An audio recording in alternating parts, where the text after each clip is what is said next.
Hello TBF fans, as always this is your tips, tricks, techniques and strategy to play this game and go and beyond. If you happen to be a senior player, sit down, relax, have some popcorn, have a cold beverage, and help those little guys if you happen to, I put a comment down below. And for those who are small and medium players, welcome to the channel as you journey with us playing Total Battle. So welcome, and let's go straight into it. Today we're going to be talking about the Ruthless Slaughter Tournament. Now you guys are well aware this one comes up every week, co-allies with the same tournament with the Ancient Treasure Event tournament prior to the Tin Man summoning the day after. This has always been like this and it has never changed that I know of. Skull Warriors haven't really made that much alterations through their calendars. So let's get straight to it and I'll explain why this is such a useful event. So for those who are medium small, you guys might not be utilizing this event well enough. Walk you through it. To be honest with you, the Ruthless Slaughter Tournament event is a great event to participate.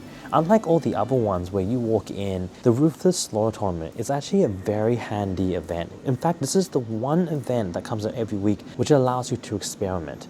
This means that you can run CP runs with any losses of potions and gold, rather you're using just your silver. And silver becomes more abundant as you become a larger player and you grow within the game. Because of this allows you to be more experimental with the silver that you have on hand. You can take advantage of what's in these events and to achieving your dailies as well. With the use of Ruthless Slaughter Tournament, it gives you a great opportunity for your clan members to march on heroics and also clan march CP races. As an individual, it allows you time to practice, experiment, and really take advantage of using silver instead of your main resources. That's really what this main event's for. It's extremely handy, quite favorable for most players, because the more silver you have, the more experimental you can be, and if you happen to be small, the losses of using gold and potions is just not something you can really go without, especially being very small, right? So let's deep dive and just take advantage of this, and let me show you what we want to do. I feel strongly that events like this, you do want to get your leaders, superiors, officers, vegetarians, soldiers, pretty much all your members to join you in heroic marches. This is a great time on heroic marches. But let's show you one of these in particular, right? So I'm going to go up against a level 45 today because I want to see pretty much how well I perform, how much value I can get from it, to better win against one of those monsters, because that will predetermine me in future if I want to do this again to allow my other members to participate. I'm doing this as not only for a favor for myself, but the more you come to the realization the type of heroics you go up against with the least amount of losses, because frankly you're going to become the tank. You're going to lose the most troops in doing these marches. This is a time for you to really get a hand on attacking those larger base heroics with the least amount of losses. Unfortunately, especially when they get larger, the losses is just impossible. You're going to always have it. You're always going to incur it. So let's just do one together, guys. So we may do two. Let's see. All right.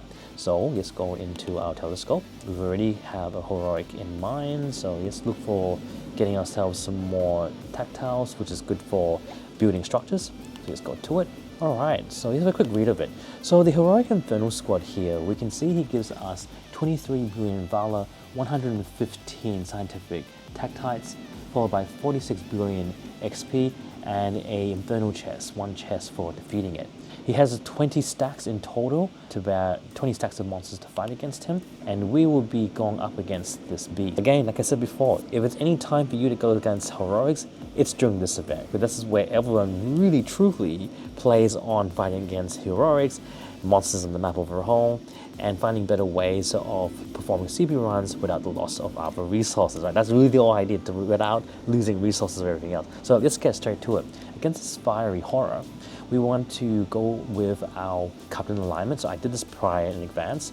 One thing that I want to know before we attack him, and I want to show you guys, when preparing fighting against heroics or going against anything during the Ruthless tournament, you don't want to lose your equipment at all. In fact, this is a tournament where you're better off going butt naked with all your heroes and captains alike, because it's silly to go with equipment that's going to break overall when you shouldn't be using this time to do that. You just want to effectively kill off higher tier creatures, heroics and monsters alike, because this way you can perform better and you can give more back to your clan. Heroics, we know all this, guys.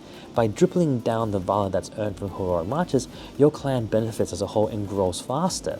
But only the larger players can march through this. So ask their permission first and see if they're willing to do this. In the end of the day, they incur the most losses, and that's not really fair on them. So ask first to see if they're okay with it, and if they are, then go with it. If not, come down with a plan of how much silver that you can recover for their losses, and that's something that I'm pretty sure they're happy to do, because I see this a lot. this is a great time to perform heroic runs, okay? So this is my lineup. I'm using Phaedus because I absolutely love him as a hero, but the fact his leadership holding plus 25% means I hold more troops, and that's important to me. Now, I feel this is a great time to use Doria. This is one of the great times to use Doria, and come in, I've already mastered her for her star levels, and I get about, at the moment, 119+% for Valor bonus points when she, of course, when she wins. And that's the big point here, guys, for those who are new and those who are smaller. In order for her ability to kick in, she must defeat the monsters that she's up against, or defeat the place she's up against in order to earn those bonus points, okay? That's when her VP kicks in. Followed by me using Beowulf and Cleo because they upgrade army strength and health. That's why I'm marching in them. But remember, guys, walk in naked, don't wear any equipment, because that is vital, because you don't want to lose points for unnecessarily. Okay, so now that we've got our troops aligned, which is important, yes, get prepared to attack them. Now we understand there's 20 stacks in here. Yes, go in here, but we want to be smart about this. I don't want to use my mercs, not in this one, because going with mercs, and this is important to note, guys, going with mercs during this tournament is not wise, because you want to make sure you have every single troop available against the ancient summoning event the next following day, or SpongeBob per se, because if you happen to have your time slots that fit in a category that doesn't align with you to be able to gain the mercs you need during the trade route tournament, well then you're gonna fail when it goes up against the Tin Man event, because you won't have enough mercs to be able to do enough damage to be doing lethal against the Tin Man overall, right? Because the whole point of tomorrow, it's by all the things that's going on there, is that you want to make sure that you have enough mercs to take this Tin Man down, because if you don't, you won't be able to get into rank, if not at all. It's so important to gain the clan chest as a whole, as a team work effort. So again, when you go for this tournament, guys, it's vital that you do not go in with mercs no matter what, okay? So save them aside. So let's go back into our alignment. Make sure you always bring your dragon, because you do want to walk in with bonuses that incurs when you do march with the dragon. Leave all your mercs behind, but now you want to go in with everybody else. So I am a tier 9 player. I'm still gaining my tier 9 specialist at the moment. So you can choose to follow along the same format style you want. You don't need to, because everyone has their own plans. I just like doing it more at my own format, because I'm kind of getting I've always been used to this. So as you can see here, we're now building up our troop alignment.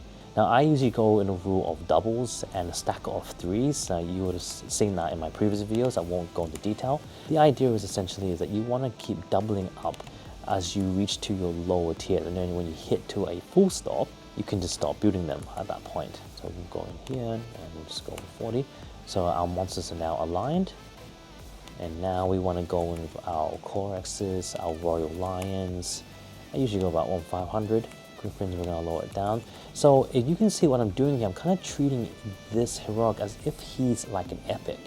And that's not a bad thing by doing so, because it means it allows you to land more hits overall. And it distributes the damage that triples down to your troops. And that's a good thing, because this means that they won't be too focused on targeting down your other units that may be a little bit more on the weaker end side, and it saves your larger troops to be able to land more hits overall, but that's really important. Okay, let's just finish up these scoring. The second part I wanted to tell you guys is that always attack with whole numbers, as you can see here. And I've said this before in previous videos, but I'll say it again. The reason is very simple.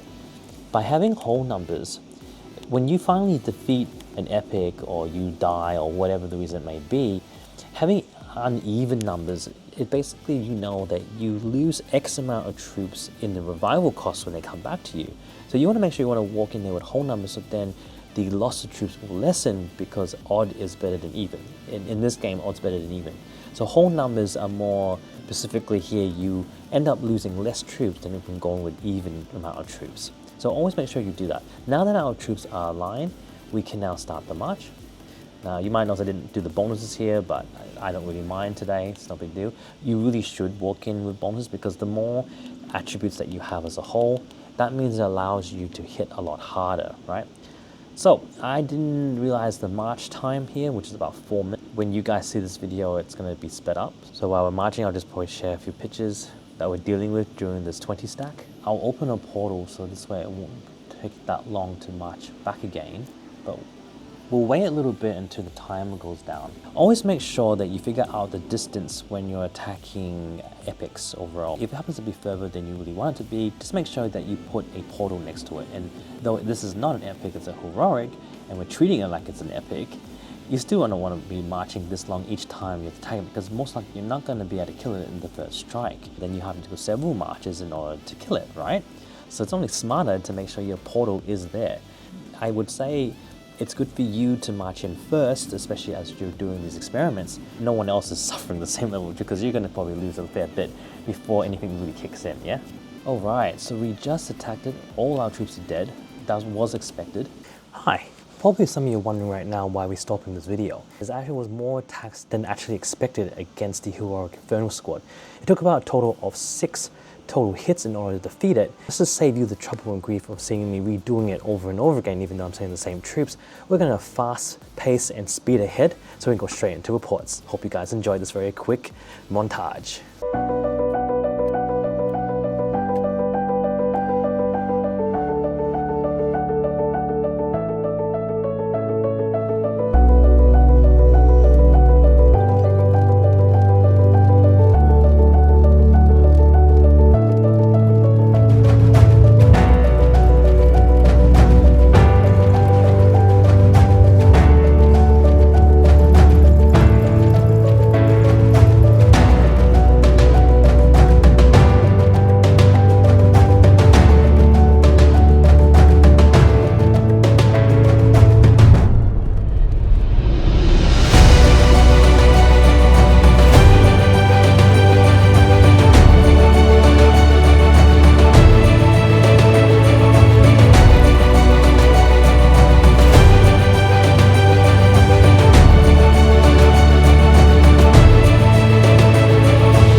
Okay, welcome back. Hope you enjoyed that. Let's go straight back into it. If you take a quick look, this actually took a total of 6 attacks against the heroic Infernal Squad. For those who are attacking squads, remember monsters on the battlefield, it's great to go in using character Doria, because let's face it, Doria is great against earning VP against monsters in particular tournaments. But to utilize her properly, you need to be smart and take advantage of every part you can possibly do. One big thing you're going to see, and I've said this before, but it's very important, you start seeing Doria being used against even the epic tournaments at times being battled, because once you reach level 300 and you start killing epics, the amount of valor is absurd. But how important it is at that point to the level of the game that you'll be at, I'm not sure. Maybe you're just doing it for fun, or maybe there are still things to unlock. And the reason why I say that, because when you reach a certain point, you don't necessarily kind of need VP or even CP anymore because you max out your account. But that depends where you're at your current time. It does look into the trillions, when you start building, but we'll take a look at that afterwards. So going back to the reports, it took about a total of 6 attacks to finally finish this. I actually started using bulk, and I started going in really hard with my troops. I know my tier 9, my tier 8 troops are hitting and dying first, they're my lower ones, I get it.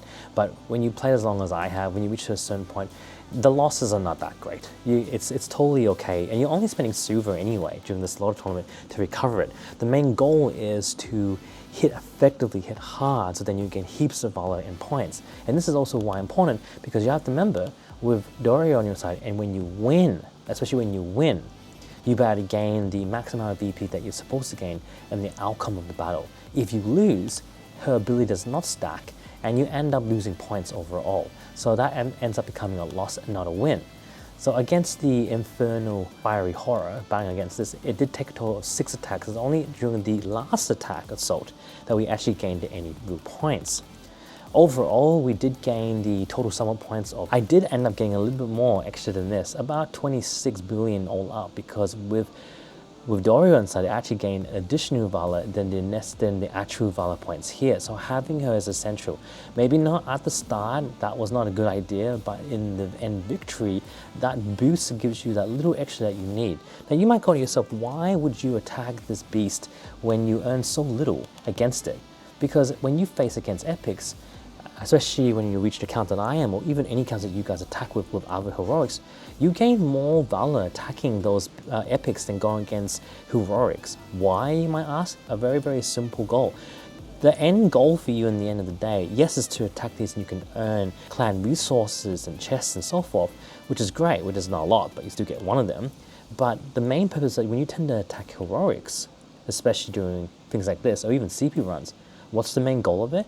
It's to upgrade your clan, right? It's to upgrade your members. It's all about, helping your leaders, your superiors, your officers, the people who are part of your clan that's in your list. It's about making sure they gain the points and help them grow as much as yourself. So you gotta think of heroics as more as a clan contribution more than to yourself, because I think individually it doesn't do you much justice, it doesn't give you much points. So don't just go after this because you feel like it doesn't give you enough. We'll attack each different types, because I do plan to make this into a mini-series so you guys can follow on. But you just have to understand, this is the format. If you go into this format, it really is to help the beneficial of your growth of your individual clan, not really yourself. Because again, I earned in total about 26 billion valor in attacking this, because I finished and killed it with using Doria. That's being clever, but don't use her in your previous marches. But if you just take a look at my order reports, and this is just to make sure you understand, go against the Tin Man, I won this one. And after when I just finished it off, you can see here I gained 169 billion after defeating it. Pretty much put me on the top of max amount of valor that I can gain during that fight. That's a lot more than when I get to heroic, losing for nothing and gaining that much out of it. So don't treat it as an individual match, it's always as a group clan match. Now I plan to do several more episodes, especially from the Slaughteron, because it is a good chance to see out all the heroics. I know some of you really do plan to kill every single beast in this game, and you want to do that, and I'll walk you guys through it as I perform those tasks in front of you, and to show you what you're looking after and what you should pay. One last thing before I let you guys go, just remember that when you are going as heroics, you want to send in your best troops. It is all about health, so you want equipment that actually upgrades on health-based items, and you only want to use Doria. Only use Doria as a finishing mover. Don't hold her at the start on your first few marches, because you may not be able to defeat that heroic in the first shot, and that's very normal. If you're at a level where you feel it takes several hits, I advise you to pay attention to the stacks that you're buying against that epic monster, and to carry in your best troops attacking with health-based equipment, enchantments, and gems to enhance your gear, okay? If you plan to. But if you choose to go even butt naked with no equipment whatsoever, saving yourself with that, some grief, is also not a bad one, because weaponry, in the end of the day, has durability compared to your seasoned weapons that have about 1006 durability, which lasts a very, very, very long time. So anyway, keep it short and simple. This is all for this first video in the slaughter tournaments, and as always, I'm going to make a lot more attacking more heroic monsters and more monsters in the field, so you get a good feel of what those other ones are like. Besides that, if you happen to share the same type of materials I am, reach out. I'd love to collab with you, and if you put a like, subscribe, put a comment down below, and I'll see you guys again in the next TBF episode. Bye now.